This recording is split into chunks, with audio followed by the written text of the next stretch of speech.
सभी संतों महात्माओं से, विद्वानों से, और हम भी यही निवेदन करते हैं, क्षमा हूं सज्जन मोरी डिठाई, हे सज्जन पुरुषों, हे महात्माओं,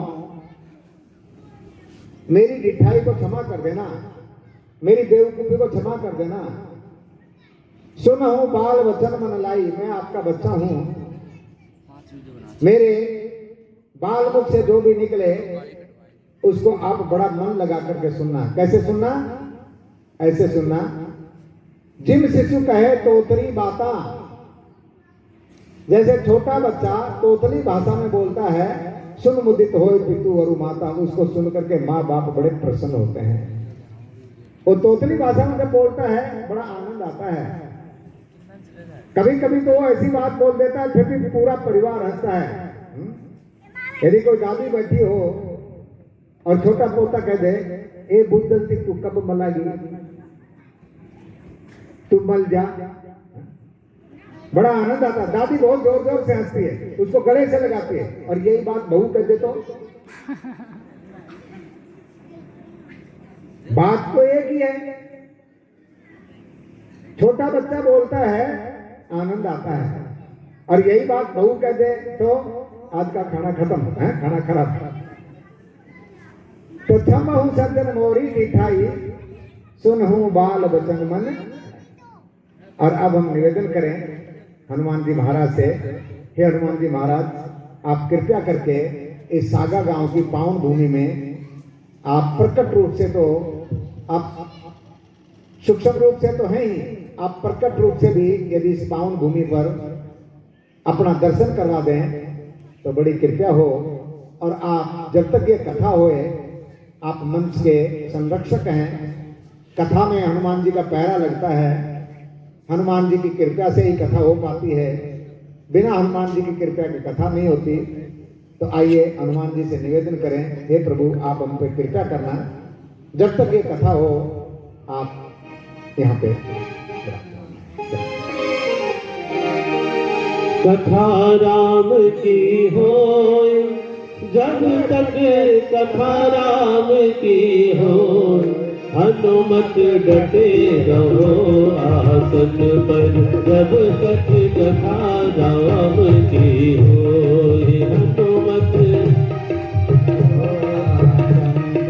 जब तक कथा राम की हो, कथा राम की हो, जब तक कथा राम की हो, हाँ कथा राम की हो, जब तक कथा राम की हो, हनुमत डटे रहो आसन पर, जब तक कथा राम की हो, हनुमत डटे रहो आसन पर, जब तक कथा राम की हो।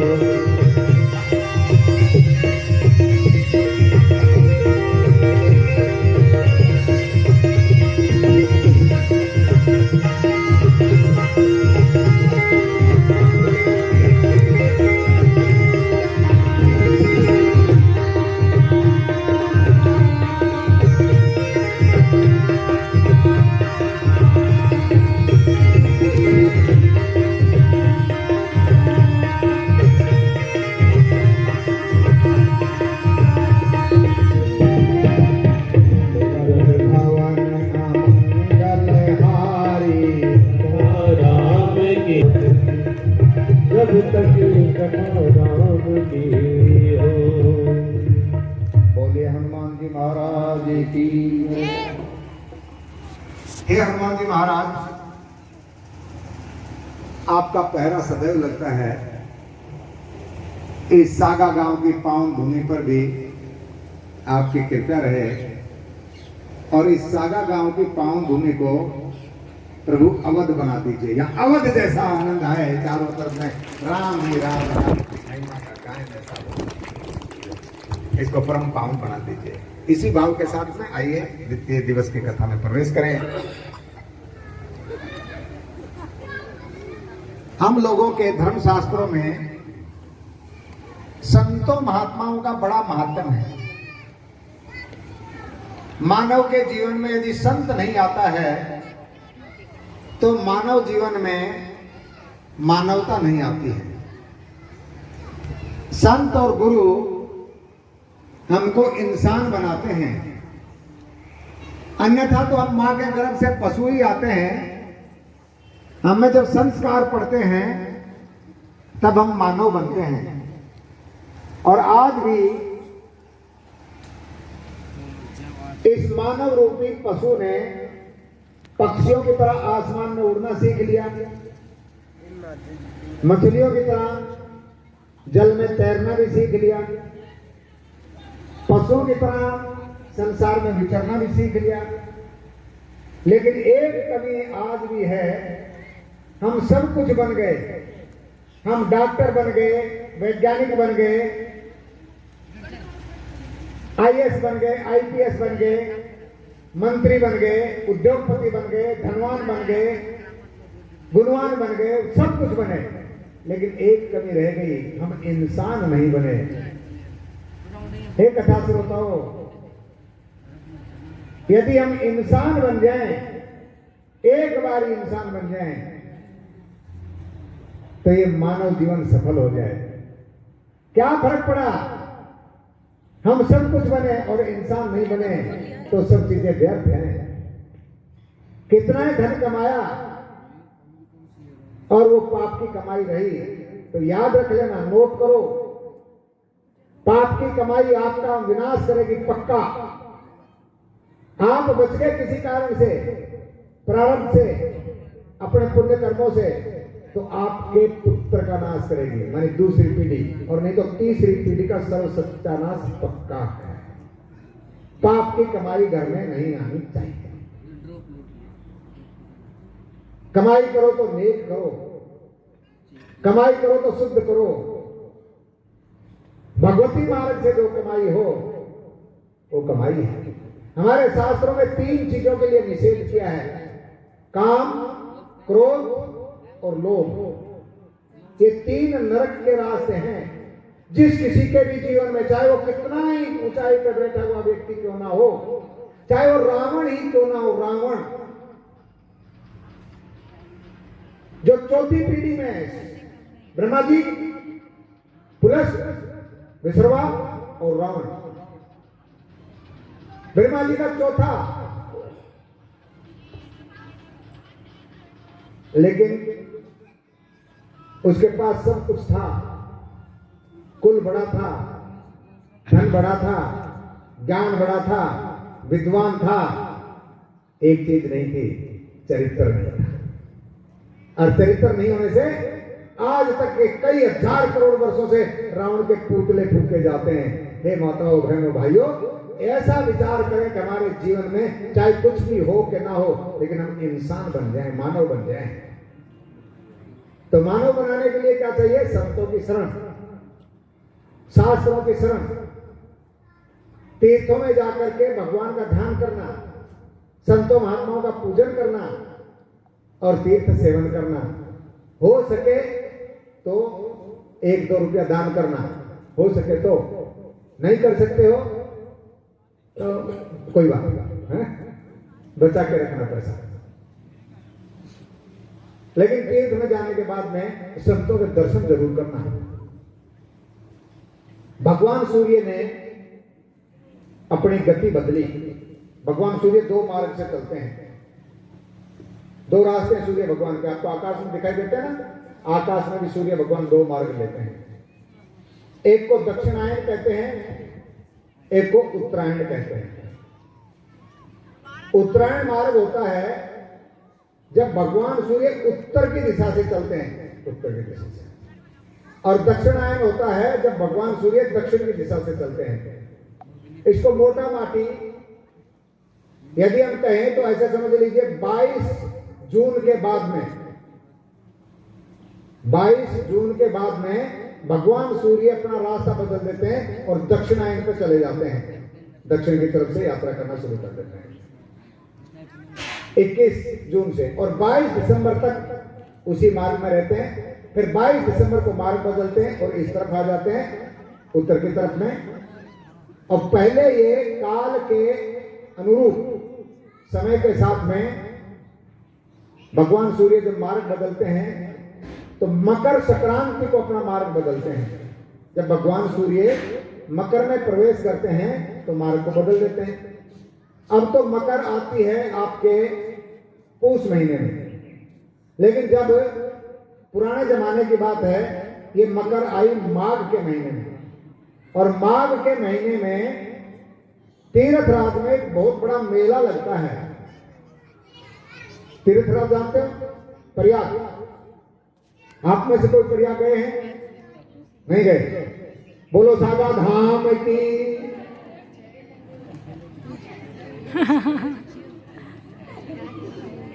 नहीं गए तो धाम तो है।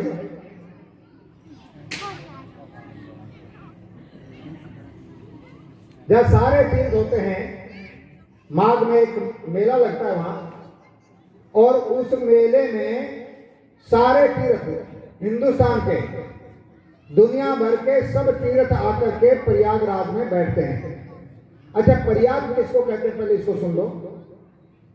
प्रयाग का मतलब होता है जहां संगम होता है, दो नदियों का जहां मिलन होता है, संगम होता है, उसको प्रयाग कहते हैं। और यहाँ दो नहीं, तीन नदियों का मिलन है, तीन नदियों का संगम है। ठीक है, तो तीर्थों का राजा है, इसलिए इसका नाम है प्रयागराज। प्रयागराज कहते हैं इसको। अब तीन नदियां कौन कौन सी हैं? भक्ति रूपिणी गंगा, भक्ति रूपिणी गंगा, और कर्म प्रदान, कर्म की शिक्षा देने वाली मां सूर्य पुत्री यमुना, और ज्ञान देने वाली, पूरे संसार को ज्ञान में कर देने वाली मां सरस्वती। इन तीन नदियों का संगम है प्रयागराज। जो भी कोई व्यक्ति यहां जाकर के स्नान कर लेता है, उसके सब पाप नाश हो जाते हैं। माघ महीने में जब भगवान सूर्य अपनी गति बदलते हैं, अब देखो गति हमारी भी दो है, इस गति के ऊपर जरा एक बार विचार कर लें, फिर आगे चलेंगे। मानव की भी दो ही गति है। यदि भगवान सूर्य की दृष्टि से देखें तो हमारी भी दो ही गति है, उत्तरायण और दक्षिणायन। उत्तरायण गति से यदि हम चलते हैं तो हम पाप मुक्त होकर के, भगवान की शरण होकर के, संत शरण होकर के जीवन को धन्य बनाते हैं। इसको उत्तरायण गति कहते हैं। और मरते वक्त यदि उत्तरायण हाथ में आ जाए, उत्तरायण में यदि हम मरे, हमारा शरीर यदि उत्तरायण में छूट जाए तो बड़ा कल्याण होता है। उत्तरायण मार्ग से गया हुआ व्यक्ति भगवान श्री कृष्ण के अनुसार, गीता में भगवान कहते हैं अर्जुन, जो उत्तरायण में व्यक्ति चला जाता है वो मोक्ष को प्राप्त करता है, वो मुझे प्राप्त कर लेता है। दक्षिणायन में गया हुआ व्यक्ति देवताओं के लोकों में जाकर के फिर वापस मृत्युलोक में आता है।